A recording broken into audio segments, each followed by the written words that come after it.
Alright, welcome to a Dead Rising 2 guide. I'm going to be showing you how to get more Psychopath / boss weapons. You know how in Dead Rising 2 you fight psychopaths or bosses and they drop a weapon they've used and you can pick it up? Well, I'm going to show you how you can get more than one, because you can't do that in this game the same way as in the first one. You know, in Dead Rising 1, if you kill Adam or you kill Cliff, you can get the machete or the chainsaw. You can grab it, leave, come back, and keep getting the same boss weapon over and over if you keep repeating that, going in the area and leaving. You can't do that in Dead Rising 2, but you can still get more boss weapons like the first one, but you got to do it in a different way. Now, what this will require is, of course, whatever boss you want to get a weapon from. Say it's Seymour, you beat. Make sure you've beaten the boss, and make sure you're sort of far in the game or wherever you want to decide to beat the boss. And whenever the boss mission shows up, you kill the boss, and also make sure you have survivors. So make sure the boss is dead so their weapon is spawning, and make sure the survivors are dead. Those are two key things. Make sure you have survivors, and make sure the boss is dead, because if the boss ain't dead, you ain't getting no weapon.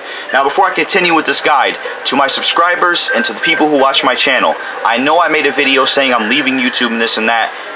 I am still not coming back to YouTube 100%. I still don't have 100% passion, but this is just a guide I wanted to do. So I just thought I'd let my subscribers and people know that I won't be coming back to YouTube just yet.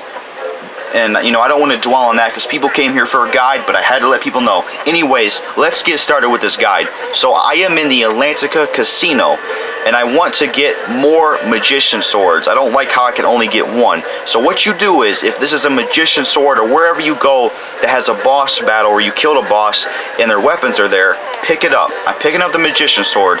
Now, you got to have a survivor with you. What you do is, you give the survivor the weapon. I gave Walter my magician sword. Now, usually it's Royce and Walter, but, I was doing multiple takes and fucking Royce died. One of the asshole redneck snipers killed him, so I only have Walter with me. But we can still get this done. We can still get it done. So, find an area to take him out. Like, what I mean is, put him in an area where he's not going to be here with you. Put him in Palisades or put him in Fortune Park. Either way works. So I'm going to put him in Palisades.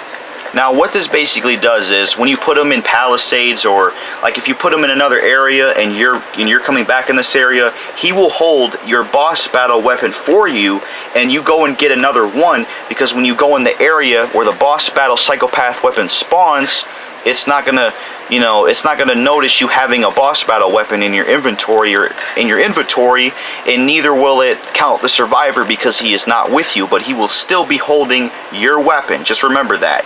Just remember that. So, letting Palisades load up. Alright, so make sure Walter stays in this area. Don't let him get too close to the door, because he'll come with you. So, you go back in the area, you make sure the survivor is not coming with you. Make sure they're outside or in this area. Wherever you decide to do this at, make sure they're in another area. And also, make sure you keep an eye on their health in the corner. Because when you keep survivors in a different area, their health will drain. And you want to keep an eye on that. If you have a bunch of survivors, if one of them dies, it's fine.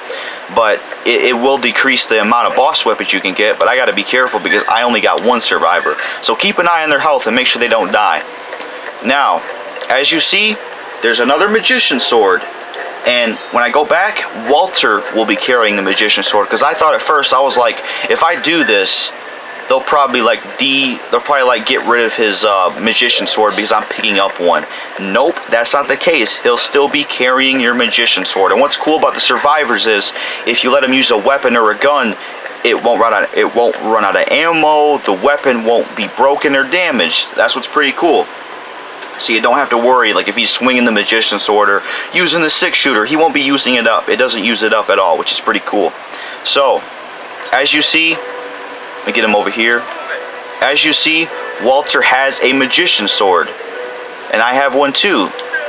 And now, I'm going to give him something stupid like this sword. It's not a stupid sword, but you know what I mean. Just give him something to get the magician sword. And as you see, I have 2 magician swords in my inventory. Really fucking cool. I have 2 magician swords. It's really cool.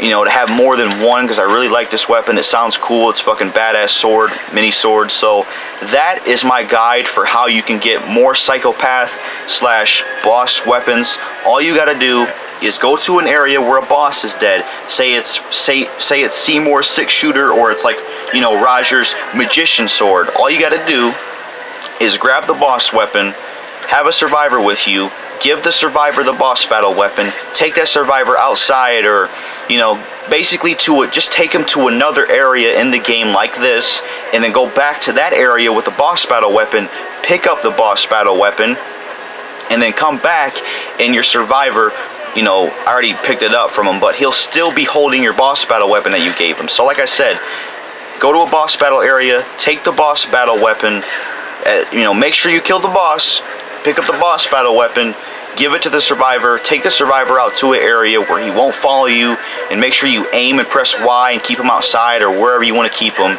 and then you go inside so he stays away from you. And because of that, you not having a boss weapon, he carries it, but he's not with you, it will spawn another boss weapon, and then you can have 2, 3, or however many survivors you have. You can have more than one, because your survivors will be carrying the boss weapons for you, and you can get them back. I hope you enjoyed this guide. I hope it was really good and really simple and really easy for you. This is to help everybody that plays Dead Rising 2. I don't know if this works for Off the Record, but if it probably does. So this works for Dead Rising 2. Try it out. It's a badass guide, and I'm about to go pull some sword tricks on zombies. Fuck, pun sucks. I'm out.